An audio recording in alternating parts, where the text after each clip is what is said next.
मार रहा है? Okay, I'll handle it.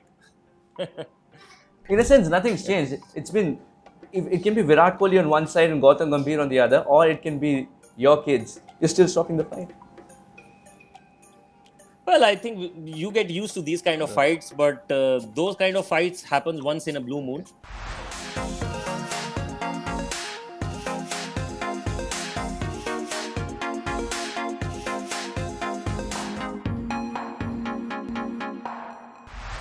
Hello and welcome. You're watching Champions Online, and in this episode, we've got yet another champion for you, Mr. Rajat Bhatia. He played the IPL and became a mega star that we know him to be. And in Ranji Trophy cricket as well, he represented different teams but holds Delhi as the closest to his heart. Very warm welcome, Rajat sir. Thank you so much. Thanks a lot. Sir, so how's the lockdown treating you? What are you doing? Well, nothing. It's very similar for everyone, and definitely, for me also different experience. You can spend more time with the family, with the kids. So big role to play. The kids online classes they have started, so you have to sit with them. So in the afternoon, I sometimes try to take a small nap, but with kids it's not possible. So you always go to bed early. That's what I do. So you talk about Delhi, and in Delhi Ranji side, you did something which you always love to do: score a lot of runs, pick up a lot of wickets. You cemented your place in that side, isn't it? You were also in contention for higher levels. My role was like to save the team, to score those crucial runs, to take those crucial wickets, to break the partnership, and that's what I think I was standing for. So, and I think I played it very well. So I think once I started playing regularly for Delhi, I realized that was my role, and that's the thing what I have to do. When you talk to people and say Rajat Bhatia, they said, "Oh yeah, the lad from KKR in the West." All right, yeah, I know him. He's from Rajasthan. But your cricketing career actually started down south in Tamil Nadu. Yes, I was actually, and when I finished my schooling, actually, I was in Pace Foundation, and it was very difficult for me to, do my college here. It was actually because most of the colleges, they were not ready to give you admission, because from April till September, I was supposed to be in the Pace Foundation. Okay. So I decided to play cricket in Tamil Nadu because when I was in Pace Foundation that time, I could see there's a lot of good cricket over there, and that time Delhi local cricket was not that good. It's still not that good, but still, it was like difficult to get into Delhi Ranji side at that time. So I decided to play, and then I played India under 19. So I started playing in Tamil Nadu. So I played around 6 years in Tamil Nadu, in which 3 years I played for the Ranji team. And most of my friends, when I started playing my first class India under 19, that time they are from Tamil Nadu. I still have a very strong relationship with them. So you speak fluent Tamil? You picked it up? No, I can understand. There were many matches which I played against Tamil Nadu, which was actually advantage for me, that I could make out like what they are about to do. So they used to talk in Tamil, and I used to translate to the other guys who were actually Delhi guys. And it was something which is like a kind of edge what I used to get other than Delhi guys. And then Tamil Nadu guys always used to struggle sometimes, what they have to speak. Okay.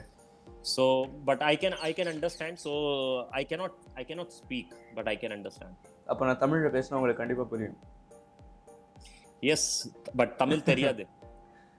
Who was your coach in formative years when you picked up the bat? Well, I think there were many coaches I've gone through, but I think Mr. Uday Gupte was like my school coach, which I always used to go and check my basics. So I always, say like he was one of the coach which I always give preference to. Then Mr. Tariq Sinha from Sonnet, he used to give those valuable tips, which I always used to go and listen to him. But yes, I think when I started playing those professional cricket, I think Mr. T.A. Shekhar from MRF, he actually helped me a lot. Yes, fast bowler. Yeah, he helped me a lot. Coaching wise, Dennis Lilly was one of the coach which I learned a lot from him. And even now, sometimes, I look back and see his valuable tips were like really good for me. And there were like many teammates, which I think were like good coach. Which any guy who used to give you some kind of tip which is helpful for you, I think that is your coach. I always feel that there were like many valuable tips coming out from so many ends throughout my career, and I think so many coaches of me helped me throughout my career. IPL made you something else altogether. Happened at the right time? I think when I started playing IPL, that time I never realized it's going to be that kind of platform where you will get that kind of feeling like you are playing for the country. But once I started playing for KKR, that time, Eden Garden, Shah Rukh Khan, team which is like standing, who was like our captain was Gautam Gambhir, and that time KKR was in a very bad shape that first 3 years of KKR. Then we guys got in, and then we have to make a team. Then first year was like we lost in quarterfinals, I think, semi-final, I don't remember. I think that was a knockout stage where we lost, but then after that we won in 2012. So that was a turning moment of my life. I think that helped me a lot. Those 3 years for KKR actually helped me a lot. I was talking to a few people from the KKR setup who were around you at that time as well, and all of them said, if there's one person that Gautam Gambhir trusts completely with the pitch reading, it has to be Rajat Bhatia. Yeah, I think that was actually a good part of Gautam. Like, he used to listen to everyone, and there were times when during the starting of IPL, he used to ask me, and I used to give him advice, and that actually helped the team. So then that kind of trust which started building up from from Gautam's side, like, okay, yes, because if I'm asking him, he's giving advice which is useful. So every time he used to ask me, so he used to ask so many things with so many people, and he used to listen to everyone, but the end of the decision he used to take, he used to take that kind of responsibility. Yes, I am responsible in taking a decision. He never used to blame others. Okay. So that's a good thing actually from his part. So that's what he used to do. So he used to trust me actually in those things, and I'm thankful to that. Now Gautam Gambhir in KKR, then you moved to RR. You had Steve Smith there as a skipper, and then RPS as well. Steve Smith was one of the years he was the skipper, and of course Dhoni was also a skipper for you. In all these skippers, one thing that stands out is the way they used you as a bowler. I think if you ask me about the captains, I think Delhi Daredevils, Virender Sehwag, yes. Gautam Gambhir, KKR, yes. RR, Shane Watson was my captain. Yeah. Yes, he also used me well. MS Dhoni in RPS, yes. But once it came to Steve Smith, I think he was hopeless, to be honest. The reason why I'm saying is because I think he never had any kind of clue about the domestic players.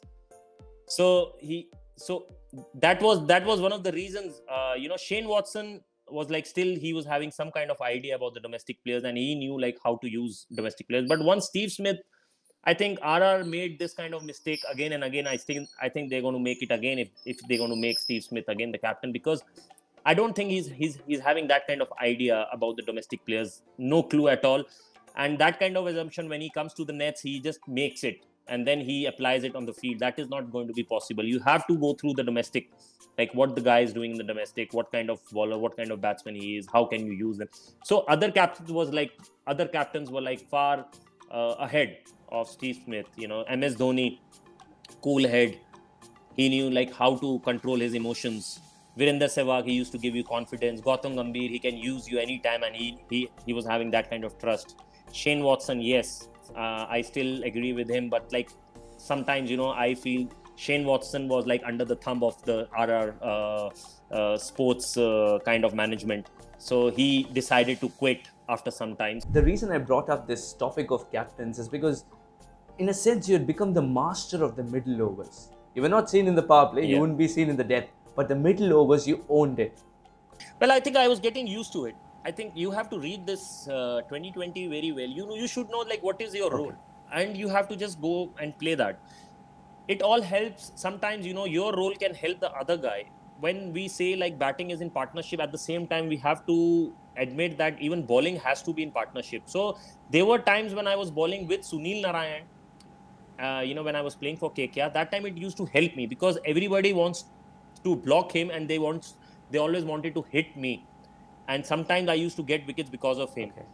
And when I came to other franchisees, that time, they were like bowlers which actually supported me from other end. I think Tambe was one of them. We played a fantastic role when I played first year for RR. I think it helped me to read the game really well and I play my role. And that's what I was doing. So any incident with Mahendra Singh Dhoni, he appears so calm and nothing changes. The expression doesn't change when you're bowling as well. But is it like you understand what his plan is?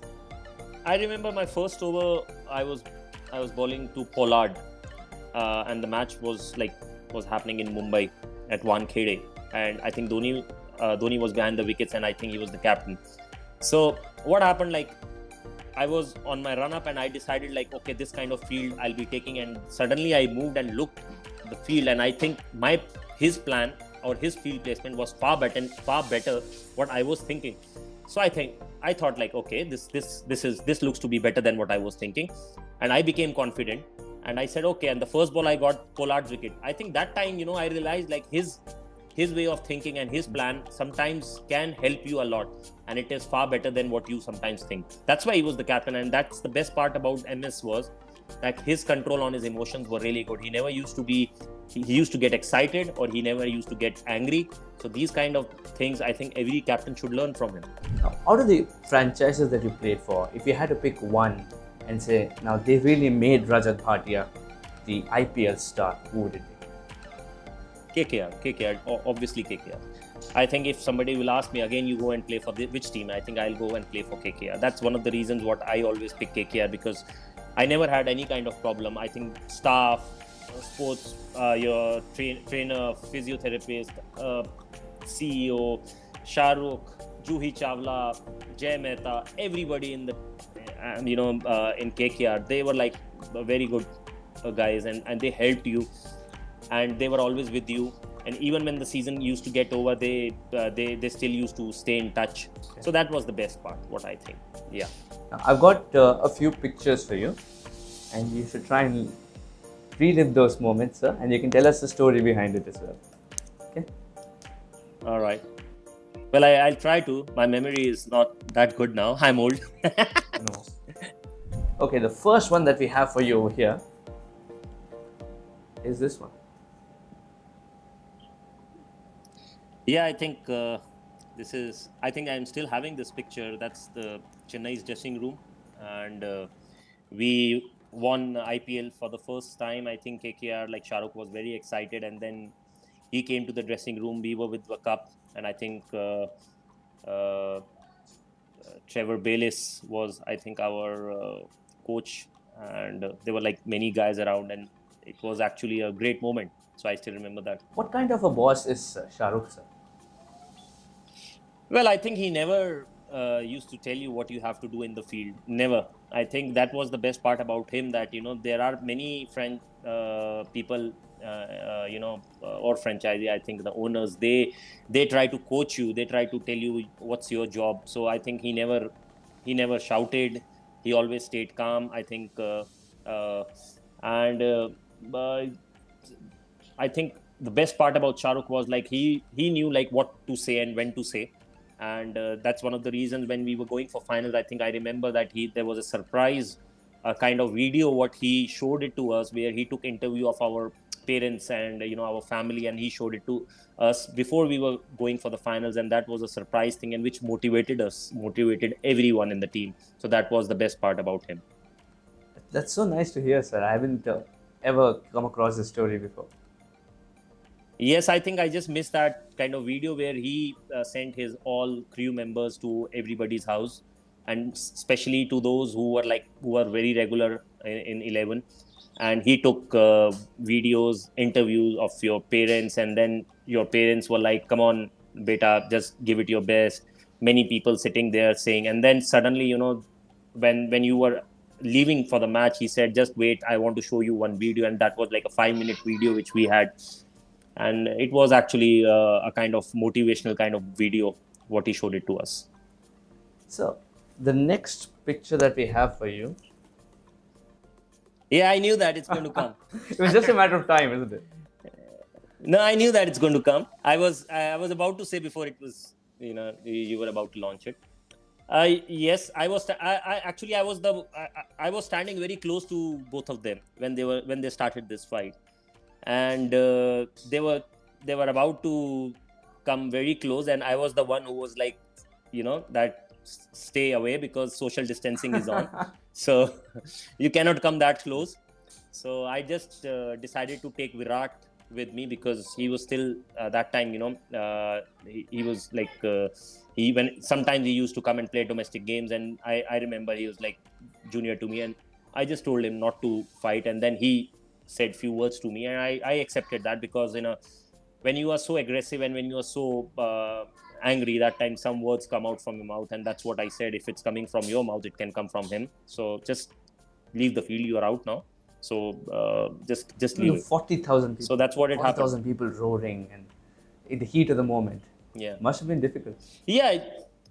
Well, it gets difficult, but I think this is one of the fights what people remember. But there were many fights which happened in Delhi's dressing room where I was the one who was like standing in the middle and just doing this. So I was having that kind of habit. But it's always better to come in the middle and say don't fight.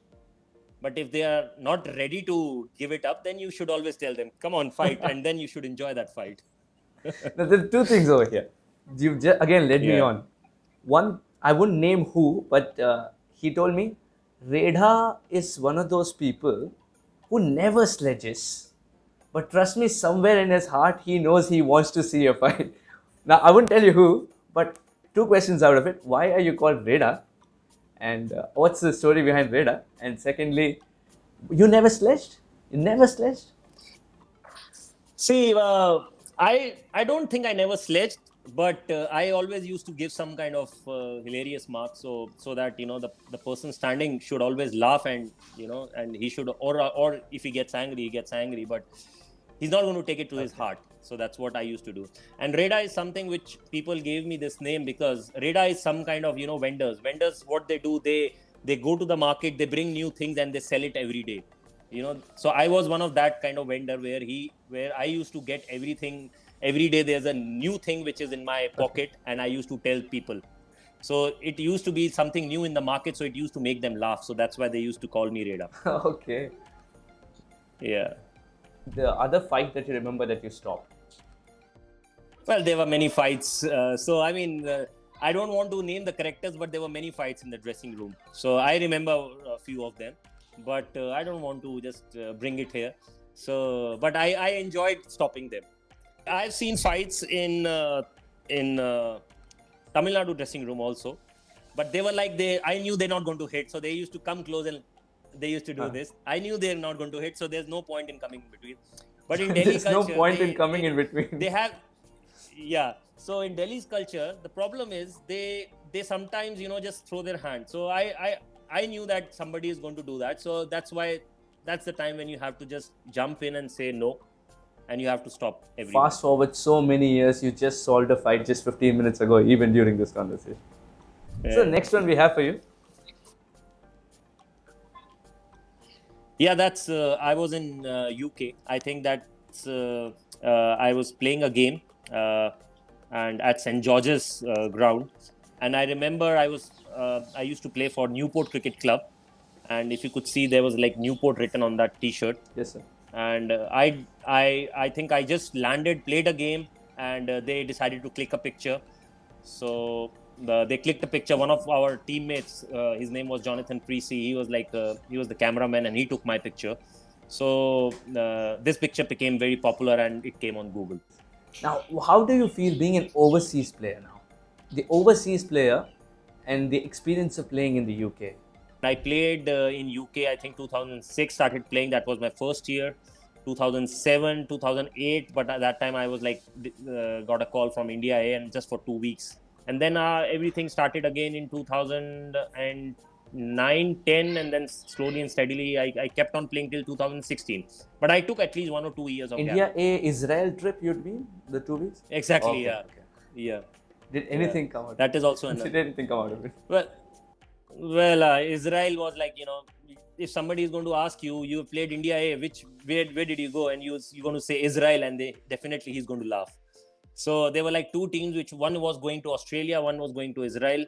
So they decided to put me into Israel team because they decided like, okay, young guys we're going to put in Australia, and few guys who were like old we're going to put it in Israel. But there were like many guys. Pujara was there, Vinay Kumar, Murli Vijay. There were like many guys in that Israel trip, but it was I think just to show that okay, we have these guys also have played for India. But it was like played on a mat. We played on a matting, and it was like Jews versus India A. So I don't think it should be called India A, to be honest. Now, in a rapid game like T20, when the game's getting quicker and quicker, you had a sense of slowness to it. You added a sense of slowness.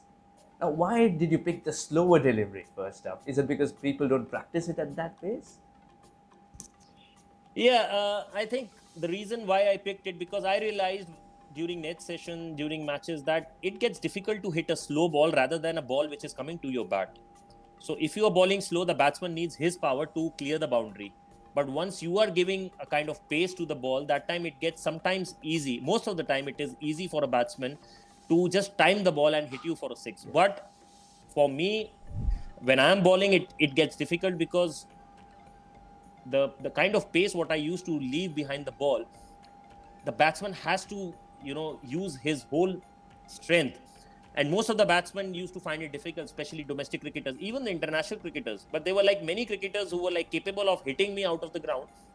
But still, I've got them few times, and that was, yeah, that's it. If you get a batsman out once throughout your career, and you know that you have got him, so that's it. You can always make him, you remind him, even though he can remind you about the sixes. But if you remind him once about his wicket, so he's going to be quiet. Any instance where somebody came up to you and said, you know what, I did get out to the slowest delivery possible because I got bored that it never came to me?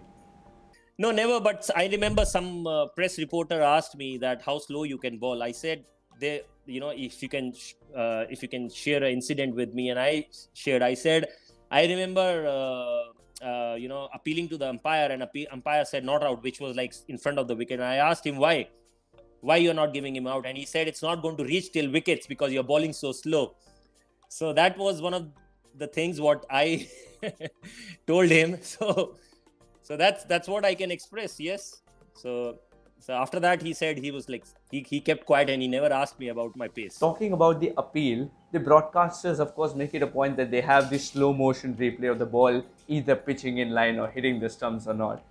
Now, whenever I used to watch you bowl, and then we had this slow motion replay, we could almost count the revs on the ball if you had left it seam up. Well, yeah, there were like many tricks what I developed while I was playing my school cricket, when I was playing. Like, see, I never used to have that kind of pace. So I realized like you have to stay in your limits. Sometimes you cross your limits and you get hit. It's important to back your strengths and yet at the same time know your limits. Yes, definitely. I think you should know what you are doing, and you should not cross those kind of line where you get exposed. Okay. If I see my IPL career and if I think I'm not going to bowl a slow one and only bowl seam up, I don't think I would have played more than 1 or 2 years. So how do you coach the youngsters? How do you become a mentor? Do you correct their posture, or what's the main problem with the youngsters at the moment that they can correct very easily if they get the right guidance? See, they have to change the training method. I think in India, what kind of training we are doing, even in domestic or if in India, Indian team, even in NCA, what they are doing some kind of method which is not going to apply in cricket. Most of the cricketers will get injured. Sooner or later, they will get injured. Okay.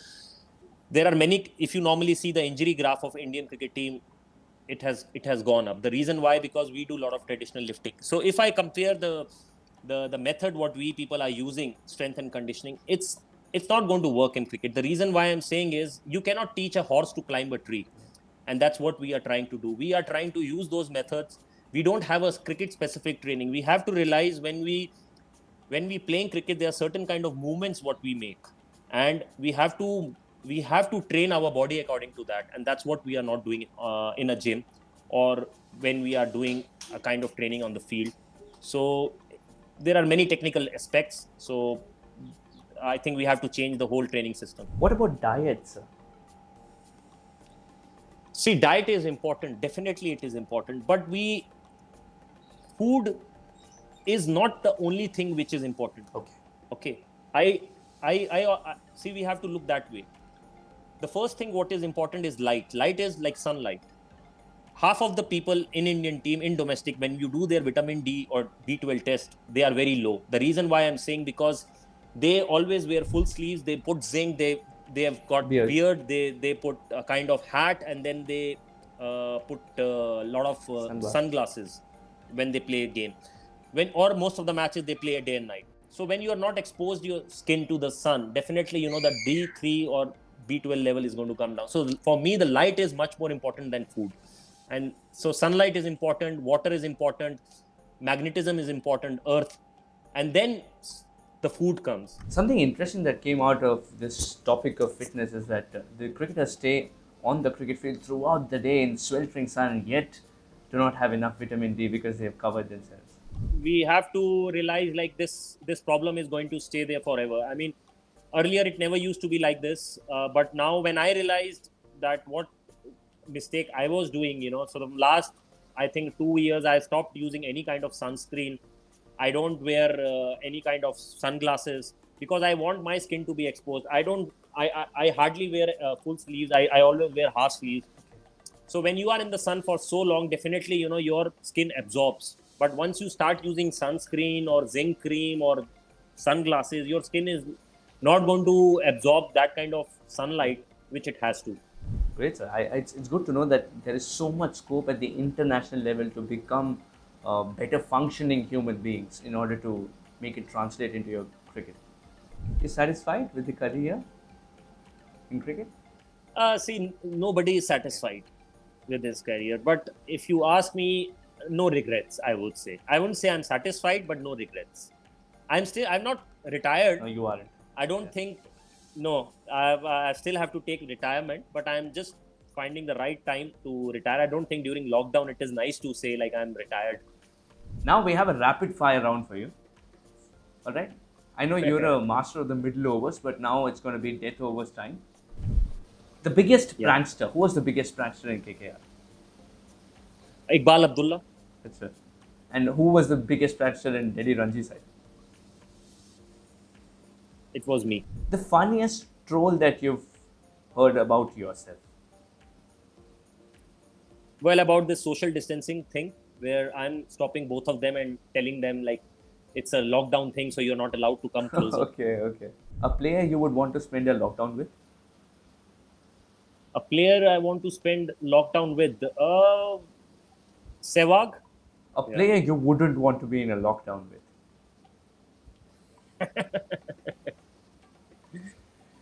Well, I don't think there is any player. You prefer Chotu or Reda? Well, I think Chotu would be better because that reminds me of my Tamil Nadu days. Okay. So Chotu would be better. Most treasured moment of your cricketing career so far? Well, there are two moments. One is winning Ranji Trophy. Second is getting Sachin Tendulkar's wicket 3 times in IPL. Okay. It's the most disappointing moment of the cricketing journey. Disappointing moment is like even when I was doing well for domestic cricket, even when I was doing so well for domestic cricket, I was never being called for National Cricket Academy. Who would be your idols? I think definitely it's Sachin Tendulkar only. A 5-wicket haul or a century? That's an interesting question to an all-rounder. I think 5-wicket haul. Toughest bowler that you've faced? Toughest bowler I've faced. I've never faced Sunil Narayan, but I've heard that he could be the toughest bowler. So I think I've faced any bowlers toughest. Well, I don't remember toughest bowler. Okay. Now, the batsman that you found very difficult to bowl to, who somehow picked you all the time? Chris Gayle. Chris Gayle. The best captain you've played under? Gautam Gambhir. Gautam Gambhir. Because I played 4 years under him. So I know I enjoyed playing under his captaincy. One thing you've learned from your daughter? From my daughter, that how to stay calm. Wow. I mean, Dhoni would have tried to rub it off on you. He wouldn't learn it from him, but your daughter definitely does teach you certain things, isn't it? Yeah, how to stay calm. Yeah, so I've learned it from my daughter. Yeah. Lovely to know that, sir. Yeah. If not a cricketer, then Rajat Bhatia would have been? Same thing what I'm doing right now, trainer. You're superb once again, just like you were with the bat and ball. Thank you very much for joining us, Rajat sir. Thank you so much. Any message? Cheers. Any message to the fans? You should know your strength, and as a cricketer, and you should never give up. You should not try something which is not in your hands. You lose your natural thing once you go and try something which is not under your control. So just don't give up and keep working smart, not hard. That's very nicely put, sir. I mean, it's something very important for all ages, especially those people who are at an impressionable age, to back their strengths and work smart and not hard. Thank you very much, Rajat Bhatia, sir, for joining me in Champions Online with Suhas Vedam, brought to you by Crackbuzz. I really hope to see you in person as well once the lockdown is lifted. Take care, sir. Thank you so much. Take care. Take care. Bye.